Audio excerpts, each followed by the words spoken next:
So today we're going to be talking about conditional access, specifically within Azure and more specifically within Microsoft's Entra ID system.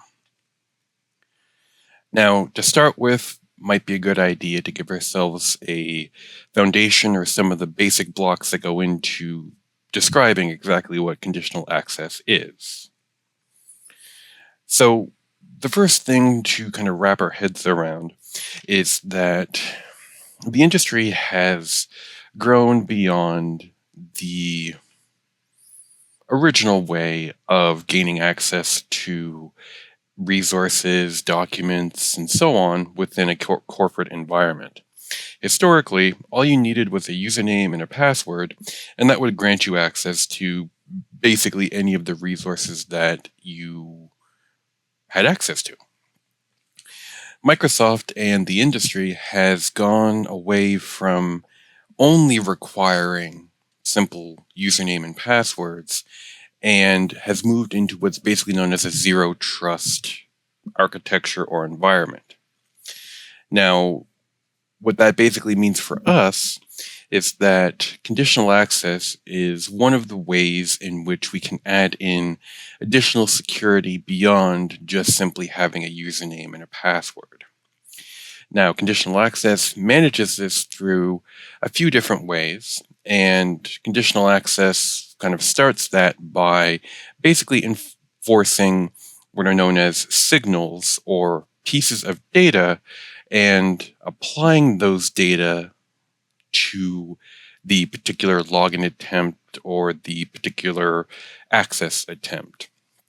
So these signals are basically things like, well, certainly username, password are still certainly in the conversation. But in addition to sort of those basic details, you'll start layering in things like, say, your device state. Now, what that basically means is what sort of operating system does the device have, whether it has all of the relevant Windows patches installed. Also will include things like where is this user or where is this login attempt coming from. All of these different points of data are used in combination with, again, user credentials to provide additional authentication parameters before allowing a user to actually access internal enterprise resources or documents.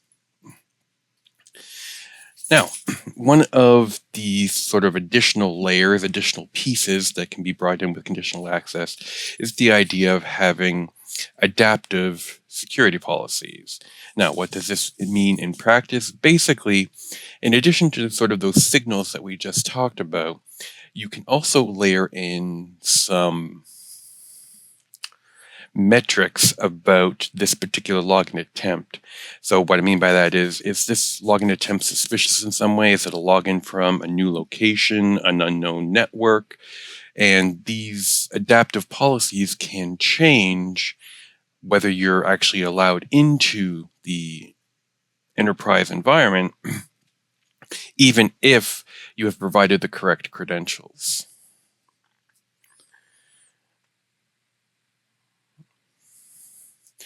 Now, when we continue to work our way down this sort of ladder, there are additional things beyond sort of the basics or the building blocks of conditional access that you can also provide, that also provides additional levers, additional places of configuration to further refine and define exactly how the user is going to first authenticate and then be authorized to access those internal resources, documents, and so on.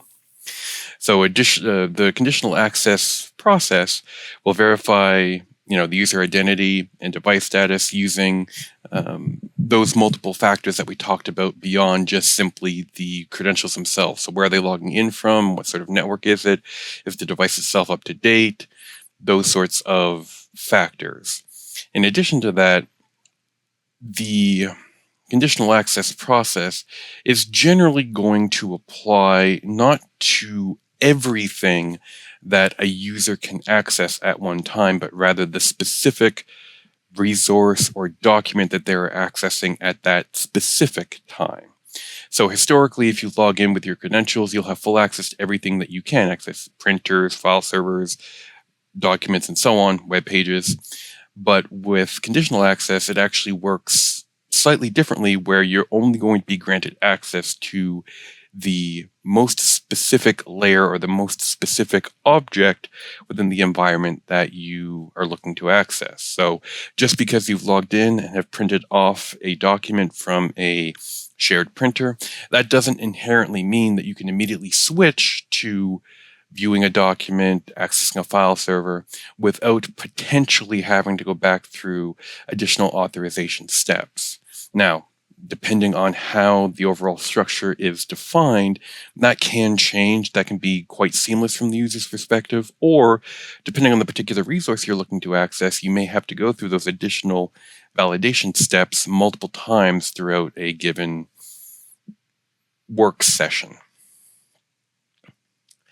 One of the other things that we also have to touch on here as well is that conditional access functions as an additional security layer beyond credentials or beyond the device that you are using to access those resources, beyond the location that you are accessing the information or the data from. So it's really important to remember that even though conditional access is quite powerful, it is simply just one layer in a multi-layer process to secure internal resources from being vulnerable to attack. Now, in terms of how do we actually kind of set up and configure conditional access to provide that additional security, there are a couple of core components that go into building a conditional access profile. So the first and most important thing is assignments. So assignments are basically define the particular objects for which conditional access will apply.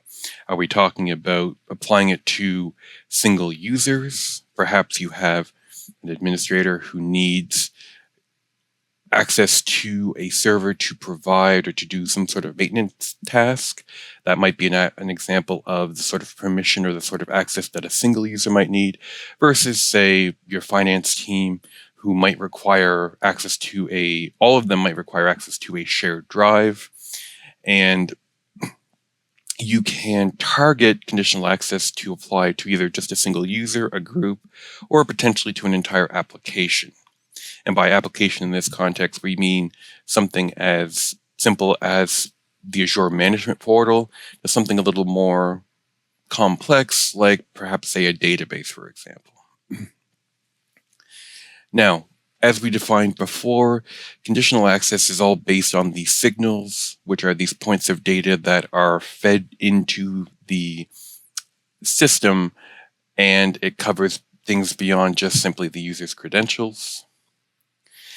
And you apply basically these assignments and these conditions to the appropriate scope, and then you can define exactly what the conditions are going to allow a user to do. Do they have full access? Do they have read access? So what sort of combination of permissions are the resource or are the users going to actually have to that resource?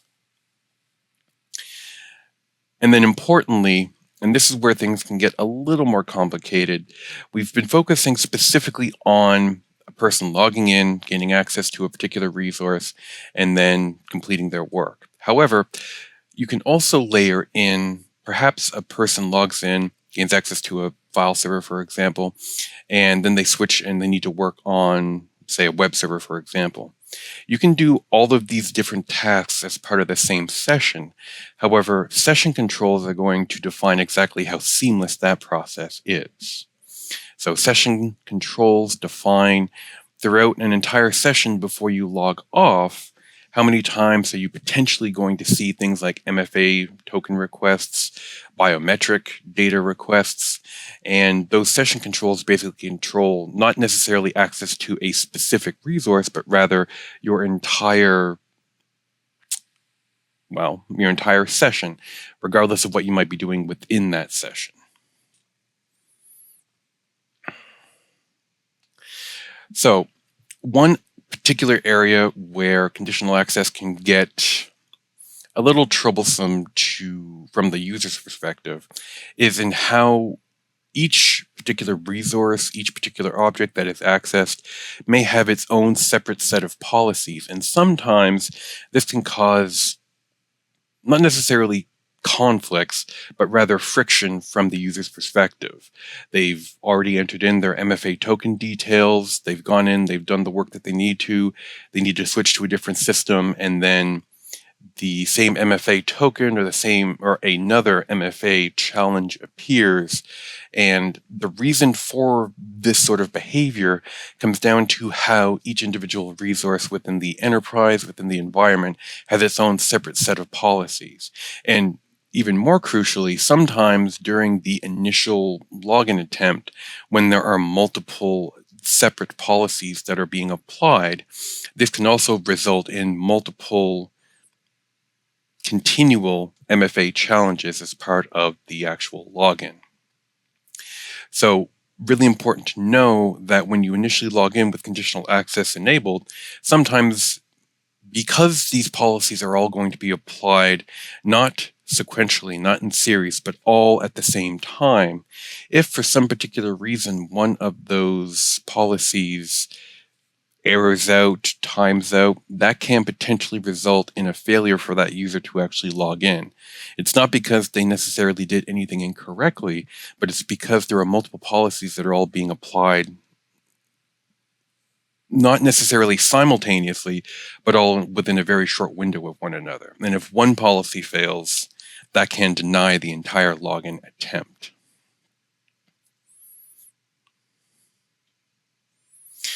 One particular portion of this conditional access system that is really helpful, especially for troubleshooting purposes or for design and deployment purposes, is what's known as the report-only mode and the logging capability. So report-only mode, what that does is it basically lets you test a policy before you actually apply it to the live environment. So while you're initially building up and deploying these policies across your environment, you can use report-only mode to basically give you a test login, if you will, and it will actually show you what policies are applied and, importantly, why they're being applied. Now, as far as troubleshooting conditional access issues, there are also very verbose logs that are available that will also show you sort of the same level of information. Basically, who logged in, what were the particular details of that login, where it was from, what network was used, and so on. And the logging will also show you what particular policies are applied to that login attempt. So conditional access can be very, very useful, but on top of that, there's also some tools that are available as part of it to make troubleshooting and deploying it much more straightforward.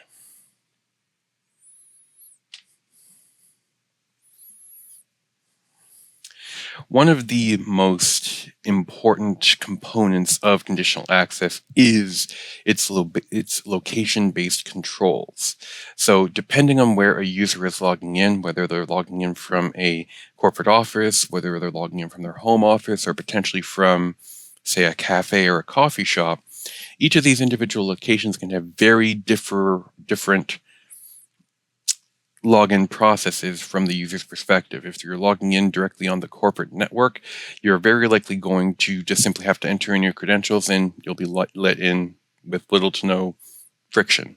From my home office, generally this is going to be quite seamless, especially after it's done a few times, but during the sort of initial couple of logins until Entra sort of begins to see that this is a regular location that you're logging in from, location-based controls can potentially result in denied logins just simply based on wherever it is that you're logging in from. Similarly, you can also use things like the device state, which, as we spoke about before, device state is basically the concept or the idea of having a corporately managed laptop or device, making sure that that device is the most up-to-date that it can be, whether it's running Windows 11, some version of Linux, so on. So the device compliance component is basically making sure that the particular device that's being used to log in has the mandated security patches and as up to date as possible.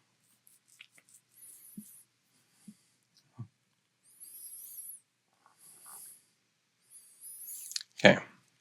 And just kind of the last point within this section, one particular area that can be a little difficult to wrap your head around is this kind of interplay between what's called grant controls and session controls. So grant controls refer specifically to the permissions, to the access that you have to a particular resource within the environment.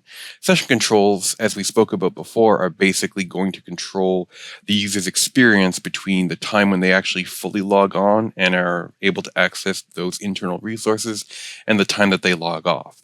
Sometimes something as simple as being logged in for 30 minutes may trigger an MFA request or biometrics request. Other times it could be that you only see those prompts maybe when you initially log in and that's it. So the grant controls define the specific access you have to a given object. Session controls, again, are going to basically define how many security authorizations or authentications you're going to have to do throughout a given session.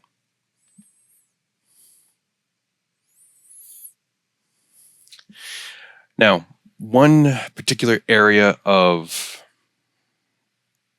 discussion that can be overlooked sometimes is the ability for conditional access to also apply restrictions based on things like multi-factor authentication being enabled, the ability to block legacy authentication methods, like, for example, simply preventing somebody from logging in with only a username and password versus username and password plus some other signal, location, MFA, whatever the case is.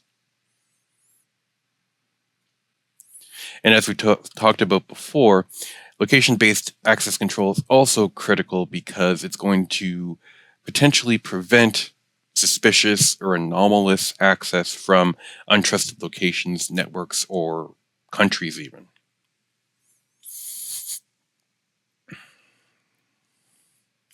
So the other kind of point or portion to this as well is that when you when you are designing your policies, you want to make sure that these policies are relatively narrow. You don't want to necessarily have blanket policies to cover every possible scenario and situation. You generally want to have very narrow policies that then are applied to larger objects like users, groups, and so on. And as we've spoken about before, we do have the ability to run many logs against the different login attempts that have been made.